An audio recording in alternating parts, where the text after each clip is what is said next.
पाकिस्तान तहरीक इंसाफ ने इस सारी सीटों के लिए कैंडिडेट फाइनल कर दिए थे। फिर दिसंबर के महीने में हमने अपनी लिस्टें इलेक्शन कमीशन के सामने, मुतालिका आरओ के सामने हमने जमा करवाई थी। इलेक्शन कमीशन ने हमारे वोमेन की सीट पे जो हमने दी थी उसका शेड्यूल चेंज कर दिया था रिजर्व सीटों के लिए, लेकिन हमारे वोमेन और नॉन मुस्लिम की स्क्रूटनी नहीं करवाई थी। बाद में जब बल्ला हमसे जाता रहा, उसके तनाजुर में हमने फिर पहले से एक प्लान बी रखा हुआ था जो हमने आप लोगों के साथ शेयर किया था।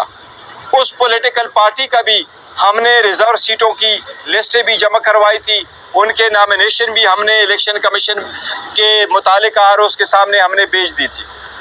इलेक्शन कमीशन ने जब से हमसे बल्ला गया और हमारे निशानात, इंडिपेंडेंट निशानात हमारे अलाट हुए, तो इलेक्शन के बाद हमें मजबूरन ये इकदाम लेना पड़ा कि हमने एक और पार्टी को ज्वाइन करना पड़ा, क्योंकि जिस पार्टी को हमने ज्वाइन किया था, जिसके टिकट्स हमने इशू किए थे, जिनके टिकटों पे बेस पे हमने रिजर्व सीटों की लिस्टें भी जमा करवाई थी, पाकिस्तान तहरीक इंसाफ नजरियाती, उनको डराया धमकाया गया था, उसको उठवाया गया था, उससे प्रेस कॉन्फ्रेंस कराई गई थी, उसके तनाजुर में वो सारी लिस्टें भी ख़त्म करवाई गई थी।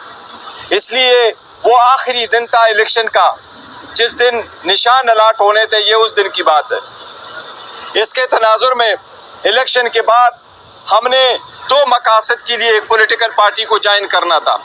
एक ये कि जो हमारे आज़ाद कैंडिडेट थे, जिनको डराया धमकाया जाता था, लालच भी दी जाती थी और फिर उनसे पार्टी चेंज करवाई जाती थी। कुछ कैंडिडेट के साथ जब ऐसा हुआ तो हमें ये खदशा हुआ कि बाकी को भी के साथ ऐसा सलूक रखा जाएगा, तो हमने पॉलिटिकल पार्टी को दो मकासद के लिए ज्वाइन करना था। एक ये कि हमें रिजर्व सीटें मिले, दूसरी ये कि जो हमारे इंडिपेंडेंट कैंडिडेट से उनके साथ हमें प्रोटेक्शन मिले और अब मज़ीद इसकी डिफेक्शन हमारी पार्टी से ना हो।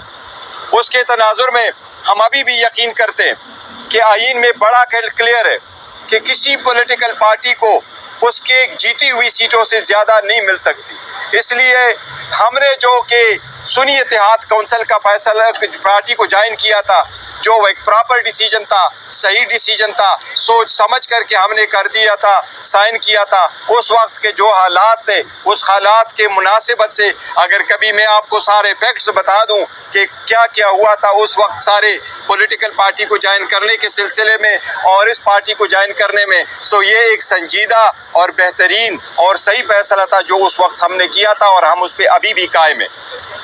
इसलिए हमें सुप्रीम कोर्ट से ये इस्तदा है और इल्तिमास है कि हमारे केस का जल्द से जल्द फैसला हो और आर्टिकल 51 की ये तशरीह ज़रूरी है कि क्या किसी पॉलिटिकल पार्टी को जीती हुई सीटों से ज़्यादा रिजर्व सीटें मिल सकती है या नहीं, ये बहुत अहम है। इसीलिए हम समझते हैं कि इंशाअल्लाह ताला अदलिया का फैसला हमारे हक़ में होगा। Any question? ये बताइएगा, आप लोगों ने कोशिश की कि IMF पाकिस्तान को कर्जा ना दे, आप लोगों ने लेटर भी लिखे, फिर आखिर IMF ने आपके खत में रखी की शर्त को मुस्तरद कर दिया। आज अमेरिका ने भी कह दिया कि वो पाकिस्तान के साथ खड़ा है as far as IMF programme is concern. तो इसमें आप क्या कहेंगे? देखिए, जो IMF का लेटर हमने लिखा था वो बड़ा कैटेगोरिकल था, उसके कंटेंट्स बड़े क्लियर थे और हमारे लेटर में कहीं भी ये नहीं लिखा था हमने कि आप पाकिस्तान को एड न दें।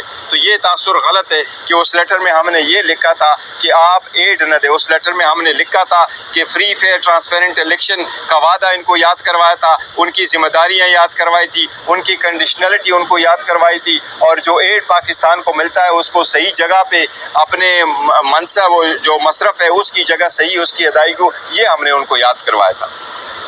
आज PTI के जो कारकुनान हैं उन्होंने अमेरिका में IMF के दफ्तर के बाहर मुजाहरा करके पाकिस्तान को माली इमदाद ना देने और अगर दी जाती है तो सख्त से सख्त तरीन शराइत जो है वो नाफिज करने का मुतालबा किया। और दूसरा, आज असद कैसर साहब ने भी असम्बली में एक इशू रेज किया कि हम उस वक्त तक फ़लस्तीन के हक़ में करारदाद पेश नहीं होने देंगे जब तक इमरान खान साहब के हवाले से करारदाद नहीं। देखो, मैं इसकी तशख़ीस करता हूँ, कल जो करारदाद पेश हो गई है वो शोर शराबे में ज़्यादा था। असद कैसर साहब ने कभी भी ये नहीं कहा है कि हम फ़लस्तीन के हक़ में रेजोल्यूशन की ताउन नहीं करेंगे, ना अप्रूवल में हिस्सा देंगे जब तक खान साहब के हक में नहीं। फ़लस्तीन का इशू डिफरेंट है और हमने फ़लस्तीन के इशू पे किसी इशू को और को मिक्सअप नहीं किया है। ये मिसअंडरस्टैंडिंग है, शायद वो उस वक्त के शोर शराबे में शायद ऐसी उस मिसकंसेप्शन क्लियर हुई होगी, अदरवाइज़ हमारे तरफ से वो यूनानिमस है और हमने उसके साथ एग्री कर दिया था। हमने जो नहीं एग्री कर दिया था जिस रेजोल्यूशन के साथ,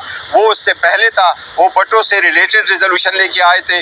वो रेजोल्यूशन पे हमने कहा था कि ये यूनानिमस नहीं है, आपने ना रेजोल्यूशन की कापी हमें दी है, ना हमारे साथ आपने डिस्कस किया है, ना इस रेफरेंस में आपने बाकी लोगों का जिक्र किया है जो भी गलत तरीके से कन्विक्ट हुए।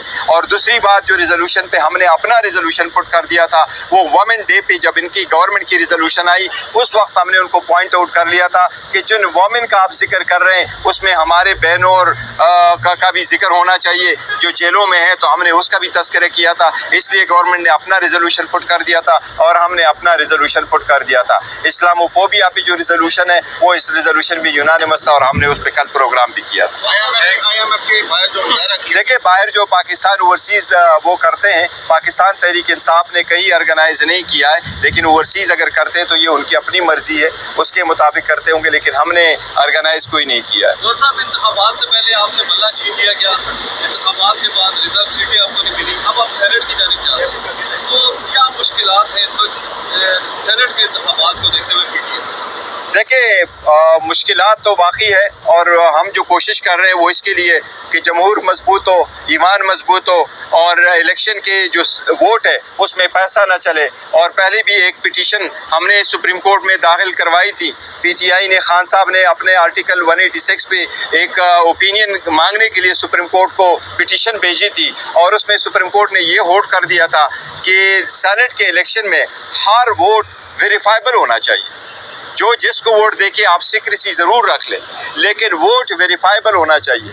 कल अगर कोई डिस्प्यूट होता है कि किसने किसको वोट दिया है तो इलेक्शन कमीशन के पास ऐसा मैकेनिज्म होना चाहिए कि ये किसका वोट किस तरफ गलत हुआ है, ताकि पैसों का रोकथाम और वोटों का खरीद और फरोख्त रुक जाए। तो अभी भी हमारा मुतालबा है, सुप्रीम कोर्ट से भी मुतालबा है कि ये आपकी जजमेंट है और इलेक्शन कमीशन से ये मुतालबा है कि वो आपके खिलाफ ये जजमेंट दे गई थी, आपको डायरेक्शन दे गई थी, आप ज़रूर उस वोटों पे एक बार कोड वहाँ लगाएं और वो वेरीफाइबल करें ताकि ये लॉन्ग टर्म में ये प्रोसेस हमेशा के लिए ख़त्म हो। शुक्रिया जी।